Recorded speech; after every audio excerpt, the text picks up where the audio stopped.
Ser igreja é a série de reflexões que a gente começa hoje e estaremos conversando com vocês ao longo deste mês de agosto. Numa época em que as pessoas têm deixado de congregar, de estar na igreja,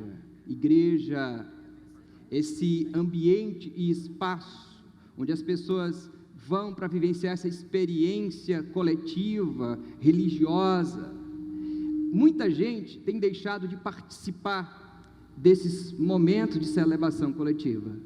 Alguns estudiosos têm afirmado que nós estamos vivendo a era dos desigrejados, pessoas que estão vivendo uma realidade de fé, onde não mais estão seguindo uma igreja, uma religião, um ministério específico. Outros chegam a afirmar que nós estamos vivendo um momento, uma era da privatização da fé. O Deus é meu, eu não preciso de nenhum pastor evangélico, nenhuma religião ou igreja local, dizendo o que eu tenho que fazer ou de que maneira eu devo me comportar. E em tempos em que a gente está vivenciando essa fragmentação do ser igreja, é oportuno pensarmos sobre ser igreja. E o livro de Atos dos Apóstolos, esse livro histórico escrito pelo evangelista Lucas, nos faz compreender e nos mostra como viver a experiência da igreja em tempos de contradições, em tempos tão difíceis como estes que nós estamos vivendo. Hoje eu quero ler com você, começando essa série Ser Igreja, no texto de Atos dos Apóstolos, no capítulo de número 3, confere esse texto comigo, abra a sua Bíblia, e eu passo a ler esse texto de Atos capítulo 3, a partir do verso 1, que diz assim: certo dia, Pedro e João estavam subindo ao templo na hora da oração, às 3 horas da tarde, e estava sendo levado para a porta do templo chamado Formosa, um aleijado de nascença, e ele havia sido colocado ali todos os dias para pedir esmolas aos que entravam no templo. Vendo que Pedro e João iam entrar no pátio do templo, pediu-lhe então esmolas. Pedro e João olharam bem para ele, e então Pedro disse: olha para nós. O homem olhou para eles com atenção, esperando receber deles alguma coisa. Disse Pedro: não tenho prata e nem ouro, mas o que tenho, isto te dou. Em nome de Jesus Cristo, o Nazareno, ande. Segurando pela mão direita, ajudou a levantar-se, e imediatamente os pés e os tornozelos do homem ficaram firmes. E de um salto pôs em pé e começou a andar. Depois entrou com eles no pátio do templo, andando, saltando e louvando a Deus. Quando todo o povo o viu andando e louvando a Deus, reconheceu que era ele o mesmo homem que costumava mendigar sentado à porta do templo chamado Formosa. Todos ficaram perplexos e muito admirados com o que lhe tinha acontecido. Vamos orar? Ore ao Senhor comigo agora. Deus, a palavra que a gente leu agora, sem dúvida alguma, ela contém uma fonte de vida inesgotável. Em tempos tão difíceis como estes e que nós estamos vivendo, nós precisamos da companhia da Tua Palavra, da leitura constante, do auxílio do Teu Espírito Santo para o fortalecimento espiritual. Nesta hora, o que te pedimos é que esse texto, esta palavra que foi lida, seja colocada no meu coração, no coração dos meus irmãos, amigos, para que todos nós sejamos edificados, transformados pelo poder desta palavra. Esta é a oração que fazemos no nome do Senhor Jesus Cristo. Amém. O livro de Atos dos Apóstolos nos mostra os passos iniciais da igreja de Jesus Cristo aqui na terra.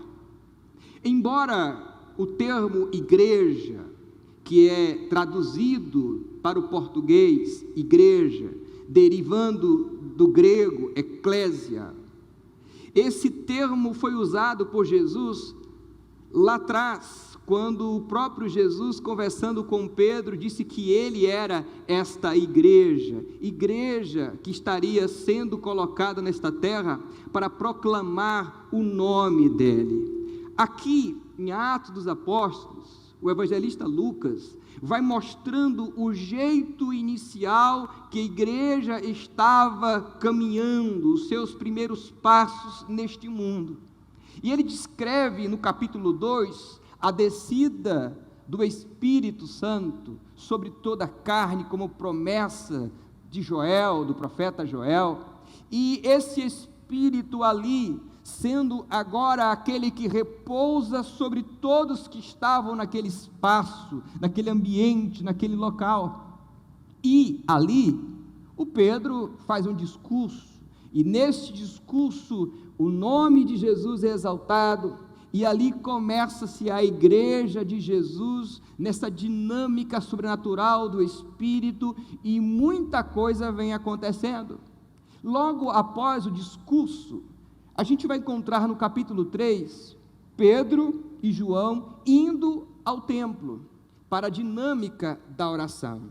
Esse templo é o templo aqui que passou por uma reforma que durou aproximadamente 80 anos, e tiveram ali mais ou menos 18 mil pessoas trabalhando na reconstrução desse templo. Eles vão ali para orar, para um momento de oração, e é neste momento de oração que, paralelo à entrada no templo, Lucas vai dizer que surge um homem sendo carregado, porque ele não podia caminhar sozinho, ele tinha uma deficiência, e esta deficiência não só o impossibilitava de se locomover, de ir até o templo, a estar à porta mendigando, como também o tirava a dignidade e o direito de estar ali, de estar como gente, com identidade, como pessoa em uma sociedade.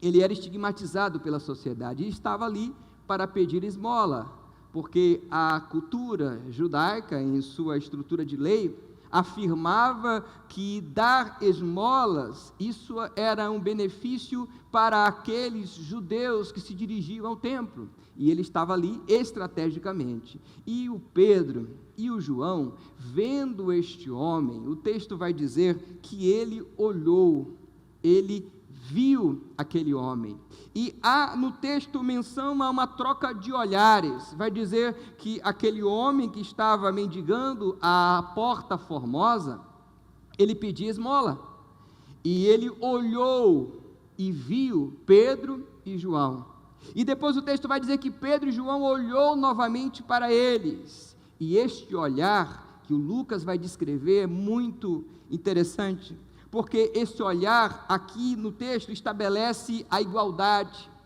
de perceber o outro, de sentir o outro, de perceber na estrutura do outro o drama vivido, a dinâmica de vida. Jesus fazia muito isso, Jesus olhava para as pessoas, Jesus parecia encantar as pessoas com a retina dos seus olhos, Jesus tinha um olhar de misericórdia, um olhar de compaixão, um olhar de amor.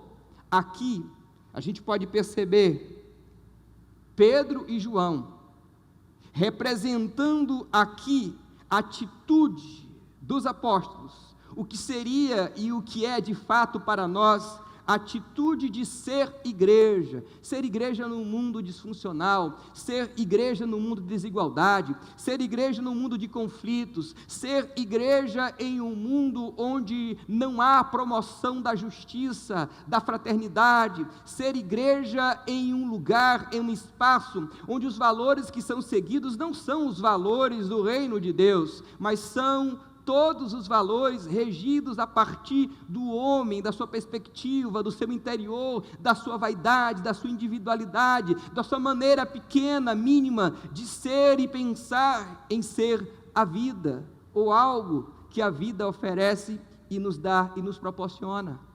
Ser igreja aqui nesse texto, na perspectiva do perfil do Pedro e de João, ser igreja aqui é envolver-se em comunhão com Deus e em comunhão com o próximo.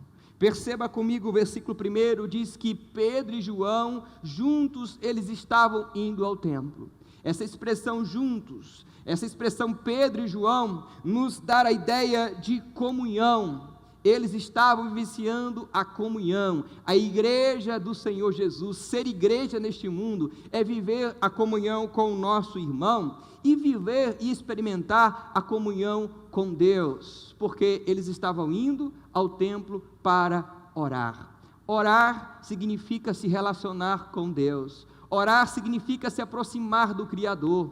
Orar significa se conectar com aquele que é capaz de nos dar sustento e força necessária para toda a dinâmica da nossa vida.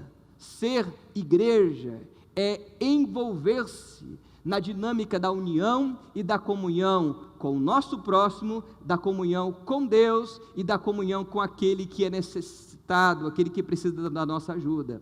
3 aspectos da comunhão do ser igreja: comunhão com Deus, oração, comunhão com o irmão, na dinâmica Pedro e João juntos indo ao templo, e a comunhão por olhar aquele que precisa, que necessita, aquele que é estigmatizado pela sociedade, aquele que é rejeitado, aquele que não é notado, não é percebido, até mesmo pela religião oficial, ali a religião judaica, pelos religiosos que iam ao templo cultuar a Deus. Ser igreja é experimentar de comunhão. Não há como ser igreja sem viver a realidade da comunhão. A gente tem vários conceitos e ideias sobre ser igreja. A gente entende o termo eclésia em grego, que a gente tem a ideia de igreja, a tradução no nosso português, igreja, nos fala sobre chamados de dentro para fora. Se refere àquela época em que as pessoas saíam de suas casas, elas eram convocadas para uma assembleia, e elas saíam para a grande ágora, a praça, para discutirem juntos assuntos do bem comum, assuntos da polis, da cidade. Também historiadores vão afirmar e vão dizer que o termo eclésia era conhecido aqui no primeiro século pela comunidade e estrutura romana, porque os romanos, quando eles dominavam, quando eles conquistavam povos, e estabeleciam ali uma colônia, eles tinham um grupo de homens, de pessoas, que chamavam também de eclésia. E o que eles faziam? Era um grupo de cidadãos romanos, cidadãos comuns, que eram chamados de dentre o povo, ou de entre o povo, em uma tarefa especial de estar ali, naquele novo povo dominado, aquela colônia, para implantar uma cultura, para estabelecer ali a cultura de um reino maior, de um reino que eles estavam representando, num território novo, um reino superior. Ou seja, eles chegavam na nova colônia, enviados, sustentados pelo Império Romano, para se infiltrarem ali nas dinâmicas da comunidade, da sociedade, em lugares estratégicos da sociedade, e silenciosamente interferir no modo de pensar, no jeito de agir, nas decisões comunitárias. Roma chamava esse grupo de pessoas de eclésia.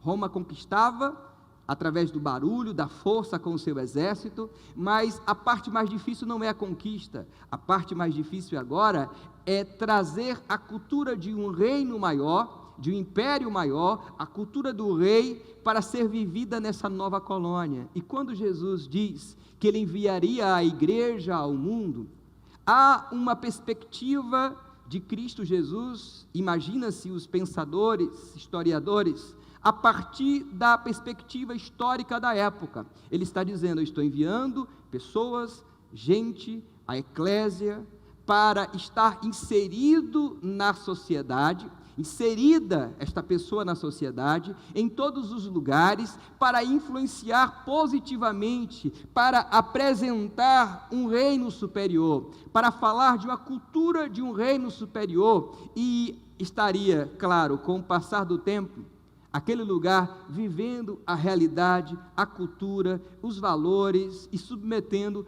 a esse reino de Cristo Jesus. Igreja, ser igreja, tem a ver com estar em sociedade, vivendo essa dinâmica. E aqui no texto, a primeira forma, o primeiro jeito que a gente tem de ser igreja é viver comunhão. Sem comunhão, não há como ser igreja. Comunhão com Deus através da oração, como aqui no texto, Pedro e João indo ao templo orar, e comunhão uns com os outros. Pedro não orava sozinho, João não orava sozinho, eles estavam indo juntos ao templo, eles viviam essa dimensão de comunhão. Uma segunda coisa que destacamos aqui nesse texto, que a gente pode observar como o ser igreja, é que ser igreja é ter consciência de que existem pessoas que sofrem e que carecem do amor de Deus. O verso de número 2 é muito claro isso para nós.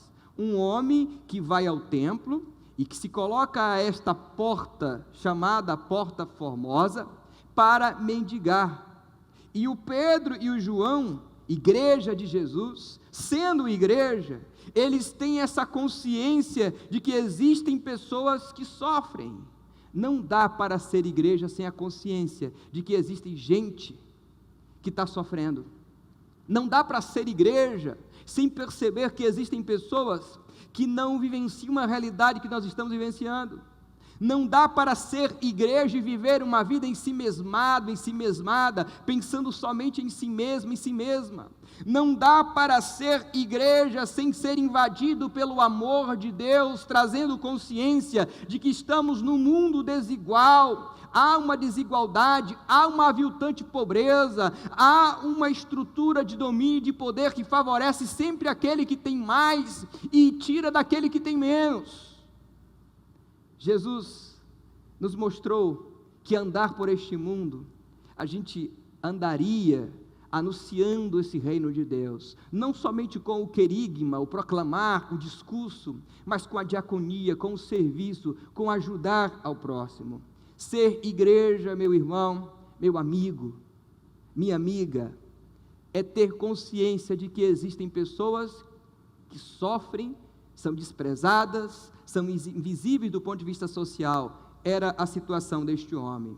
O evangelista Lucas vai dizer que por 40 anos ele vivia essa realidade, esse drama da enfermidade.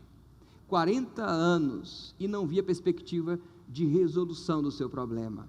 Temos muita gente que sofre, está sofrendo há anos. Ser igreja é poder olhar para essas pessoas com essa consciência que estamos num mundo desigual e tem gente que sofre. Um outro ponto que eu quero destacar nesse texto e que nos faz pensar sobre ser igreja do Senhor Jesus, é que ser igreja aqui é manter, é ter um olhar de misericórdia. O verso de número 4 vai destacar Pedro e João olhando bem para ele, e o Pedro dizendo: olha para nós, olha para nós. Será que como igreja do Senhor Jesus que somos, será que como igreja do Senhor Jesus que você é, será que a gente tem essa mesma autoridade aqui, do Pedro e do João, em dizer: olhe para nós? Porque dizer olhe para nós é dizer: olhe para quem eu sou, olhe para a maneira como eu vivo, olhe para o jeito como eu administro as coisas que Deus me dá, olhe para a maneira como eu compreendo o mundo, olhe para mim. Isso tem a ver com testemunho, tem a ver com o jeito de ser igreja. Será que você tem tido essa vida de testemunho? Será que você tem vivido na tua realidade de vida, tendo a capacidade de dizer: olha para nós? Olhar para nós também envolve discipulado. Olhar para nós é: faça o que eu estou fazendo, siga o que eu estou vivendo, olhe para mim, olhe para nós. Às vezes, eu penso que muitos de nós não temos a capacidade E a autoridade do Pedro e do João aqui no texto em dizer: olhe para nós. Ser igreja é ter um olhar de misericórdia. Ser igreja é poder dizer: olha para nós. Ser igreja é poder ter esse olhar misericordioso do Cristo, que se sensibiliza. O Emmanuel Levinas, um autor e escritor notável, judeu, ele vai dizer que amar é você mudar-se à semelhança do amado, e isso começa na perspectiva do olhar, o jeito como eu olho o outro, a maneira como eu o convido a olhar para mim, como igreja do Senhor Jesus. Será que a igreja de Jesus Cristo, nesse tempo presente, é capaz de dizer: olhe para nós, porque aqui nós somos promotores de justiça, olhe para nós, porque aqui nós falamos sobre igualdade, olhe para nós, porque aqui nós vivemos uma realidade da partilha, olha para nós, porque aqui a gente não vive a cultura do acúmulo de riquezas, olha para nós, porque aqui a gente consegue viver não os valores plenos deste mundo, mas viver a ética do Cristo, a ética do Cristo que promove vida e que estabelece o reino de Deus. Olha só, ser igreja implica em dizer: olhe para nós, ter um olhar de misericórdia. Não dá para ser igreja sem essa troca de olhares, não dá para ser igreja sem esse olhar que estabelece a igualdade. Um quarto destaque que quero fazer nesse texto vem do verso de número 4, na parte B, que é dizer: olha para nós, mas dizer olha para nós com a autoridade de Cristo de Deus em nós. Que autoridade é essa de Jesus? É a autoridade que o Espírito Santo de Deus nos dá. Aquele homem olhou para o Pedro, e ele olhou para o João, e possivelmente a expectativa era de receber uma moeda, de receber uma ajuda, de receber algo que viesse a ajudá-lo no momento. Mas o Pedro, o João, está cheio do poder de Deus, porque eles representam uma igreja do Senhor Jesus, cheia do poder de Deus. Eles são igreja de Jesus aqui no mundo, e o Lucas vai dizer que é esta igreja aqui, no perfil do João, do Pedro, que está olhando para o outro, e na autoridade do Espírito Santo de Deus, ele diz: olhe para nós, e ele fala: não tenho prata, não tenho ouro, mas aquilo que eu tenho, eu te dou, em nome de Jesus, o Filho de Deus, você levanta, e você anda. E aí, é a quinta coisa que eu quero destacar sobre ser igreja. Ser igreja é apresentar o poder de Deus, que cura, que liberta, que salva, que transforma, que mantém firme no caminho, que mesmo diante das dificuldades não desanima, pode se abater hoje, mas ele levanta, ela levanta e continua caminhando. Ei, ser igreja é falar, mostrar, viver o poder de Deus. Você sabe o que é o poder de Deus? Não é este poder humano, é o dinamis, é essa palavra grega que tem como uma força de explosão, é este poder maravilhoso de Deus, capaz de mudar qualquer realidade.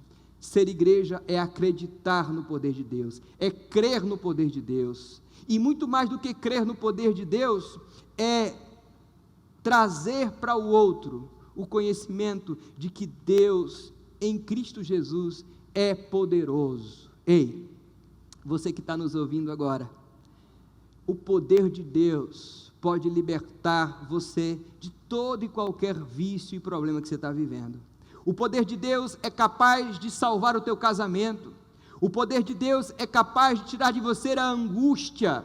O poder de Deus é capaz de curar você da sua enfermidade, aquela que você vive todos os dias clamando e dizendo: eu quero ser curado, eu quero ser curada. O poder de Deus vai te trazer ânimo e força para você enfrentar toda e qualquer realidade da vida. Ser igreja, não tem como ser igreja sem experimentar do poder soberano de Deus na nossa vida. Olha só, a igreja dando seus passos iniciais, ajudando a levantar um homem caído. A igreja dando seus passos iniciais aqui em Pedro e João, sendo e mostrando como ser igreja, apresentando o poder de Deus. Nós temos Pedro e nós temos o João sendo igreja, usando da sua capacidade humana para pegar na mão daquele homem e o erguer, o levantar. Não é só a palavra levanta e anda, mas o texto vai dizer, o Lucas vai dizer, que ele pegou na mão daquele homem, e ele levantou aquele homem. O verso de número 7 vai destacar isso: segurando pela mão, imediatamente, ajudou a levantar-se, e ele firmou os seus pés. Que coisa linda! Ser igreja é ajudar a firmar os pés daqueles que estão caídos, prostrados. Ser igreja é estender a mão, é uma mão amiga para aquele que precisa e necessita. Ser igreja é poder viver uma realidade para além de nós mesmos, estendendo a sua mão para ajudar, para servir, para levantar, para firmar os pés. Você ouviu como ser igreja? Pedro e João, aqui no texto, narrado esse texto pelo evangelista Lucas, nos mostra o jeito de ser igreja. E o jeito de ser igreja aqui é o mesmo jeito que a gente precisa ser igreja hoje, no século 21. Diante desse texto, emerge uma pergunta: você tem sido igreja do Senhor Jesus nesse mundo? Ou você imagina que igreja é um prédio, igreja é um ajuntamento solene? Não, o prédio é a igreja local. O ajuntamento solene é a igreja reunida, porque várias pessoas que representam uma igreja, são igreja, o corpo de Cristo está ali.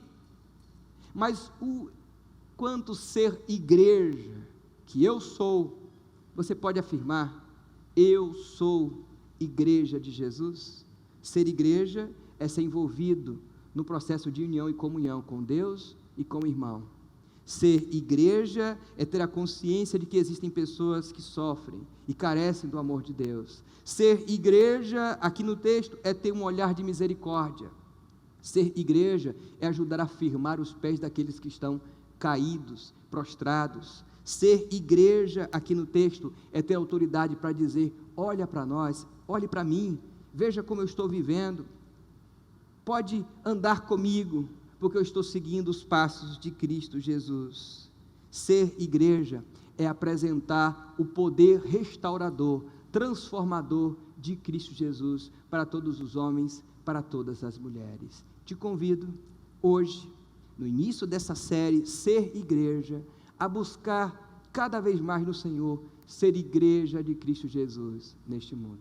Oremos nesta hora. Senhor Deus, nós te rendemos graças pela palavra que foi lida, pelo exemplo do Pedro, do João, pela narrativa do Lucas, que descreve aqui os passos iniciais da igreja, e coloca o João, o Pedro, como esta personificação da igreja de Cristo Jesus no mundo, como esta ação da igreja no mundo. Deus, quantas pessoas nos ouvem agora, homens, mulheres, jovens, adolescentes, anciãos, que não conseguem viver estas verdades as quais dissemos aqui sobre ser igreja. Deus, quantas pessoas que ouvindo esta palavra, sentiram vergonha de si mesmo, de si mesma, por entender que o seu perfil, o seu jeito de viver, não é correspondente ao fato de ser igreja.